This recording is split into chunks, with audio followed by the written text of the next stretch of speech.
the angels who fell, the watchers and the abyss. In the beginning, angels wept, not because they were weak, but because they saw what man could not. The endless echo of Eden, a paradise torn open by pride. When Adam and Eve left the garden, the story of the angels did not fade into silence.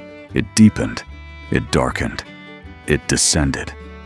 The descent of the watchers, the ancient writings, fragments of Enoch, jubilees, and whispers preserved by prophets, speak of a time when some of the heavenly host looked upon the earth with envy and desire. These were the watchers, those appointed to observe the ways of men, to guard, to guide, and to report. They were not of the rebellious third who followed Lucifer in the war of heaven. No, these were of another order, another temptation. They did not fall by hatred, but by fascination. They looked upon the daughters of men, and beauty became their snare. And that which was meant to protect became that which corrupted. Enoch writes, "And the angels, the children of heaven, saw and lusted after them, and said to one another, 'Come, let us choose us wives from among the children of men, and beget us children.' So they descended upon Mount Hermon, a summit that still bears their name in echoes and in stone. 200 in number, led by their captain, Semyaza, and his mighty lieutenant, Azazel, whose name means the strength of arrogance. They made a pact, an oath unbreakable, that all would share the same fate, that none could turn back once the threshold was crossed. And thus, the sons of heaven took flesh among the daughters of earth. The result of that union was chaos. Giants, the Nephilim, beings of unnatural might, whose hearts knew only hunger, whose minds knew only violence. They consumed the earth's produce, then devoured its people. Blood filled the soil once meant for fruit, and the cries of the oppressed rose to heaven like smoke. Scripture says, "The earth was filled with violence." But beneath those simple words lies a deeper truth. It was not only man's corruption that drew the flood, it was the rebellion of those who should have stood as guardians. The watchers also brought forbidden knowledge, the secrets of weapons, enchantments, cosmetics, and sorcery, the tools to reshape creation itself. They taught men to make swords and women to weave spells. They revealed the movements of the stars, but without the wisdom to wield that knowledge in reverence. They turned revelation into rebellion. And God, seeing the ruin of his world, hearing the cries of both earth and heaven, spoke judgment over the fallen. He sent his servant Uriel, the fire of God, to Enoch, saying, "Tell them of their doom." For the angels who had descended from heaven would now descend again, but this time into the abyss. "The chains of darkness bind Azazel hand and foot," said the Lord, "and cast him into the desert of Dudael. Cover him with rough stones, and let him dwell there until the great judgment." Enoch beheld the sight. Great beings bound in caverns of flame, their wings blackened, their cries echoing through the chasms of the deep. And in those shadows, the watchers wept, for they had not merely disobeyed, they had unbalanced creation itself. Their children, the Nephilim, perished in the flood. But their spirits, restless, disembodied, became what many traditions call unclean spirits, wandering the earth, seeking habitation.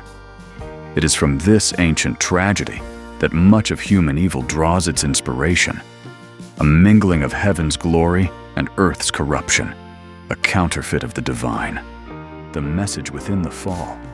Yet, even here, in the depths of rebellion, there is a message that burns like gold in the ashes. The Watchers remind us of a truth both terrible and tender, that even beings of light can fall when love turns to lust, when awe turns to ambition, when guardians forget whom they serve. For if angels can forget, what of man? And if angels, mighty in knowledge and form, can fall by gazing too long upon beauty, how much more must we guard our hearts against the subtle whisper of self-exaltation? The fall of the Watchers is not only ancient history, it is a mirror. It reflects the danger of fascination without obedience, of seeking divine gifts without divine guidance. The Serpent of Eden spoke of knowledge, and so did the Watchers. But knowledge without holiness always ends in ruin, the hope beyond the abyss. Still, even in judgment, God's mercy moves. For as the floodwaters rose, a single man found favor in the eyes of the Lord. And through Noah, God whispered that he had not abandoned the world. The same God who chained the rebellious angels also promised redemption for fallen flesh. And though the gates of Eden were guarded still, the seeds of grace were already planted. For there would come a day when another descent would occur, not of angels in rebellion, but of God Himself in humility.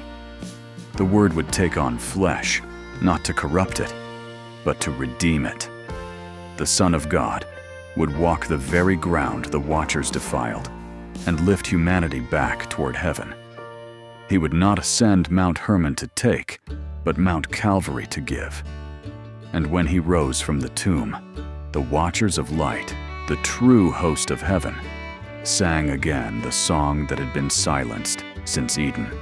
The final reckoning, Peter writes, "For if God did not spare angels when they sinned, but cast them into chains of darkness to be held for judgment." 2 Peter 2:4.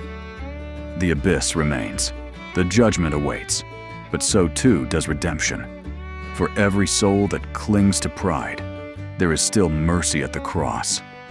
And for every spirit that fell by disobedience, there is a reminder that obedience is not bondage, but freedom. Even now, the Watchers in chains await their final dawn, when the heavens and the earth will be remade and the balance restored. And perhaps, when the new Eden descends, when the tree of life blooms once more, the angels who did not fall will take their place again at the eastern gate, their swords no longer flaming with judgment, but shining with welcome. Benediction. So let us remember, beloved, the war for Eden was not fought in a single moment. It is the story of heaven's purity and earth's peril, of angels who forgot their purpose, and a God who never forgot His. The Watchers fell, but the Watcher of Israel never slumbers nor sleeps. He guards His creation still. He guards you. And though the abyss waits for the unrepentant, the open arms of grace await the humble. For the light that once guarded Eden is the same light that now guards your soul. And when the war for Eden ends, the last word will not be rebellion. It will be redemption.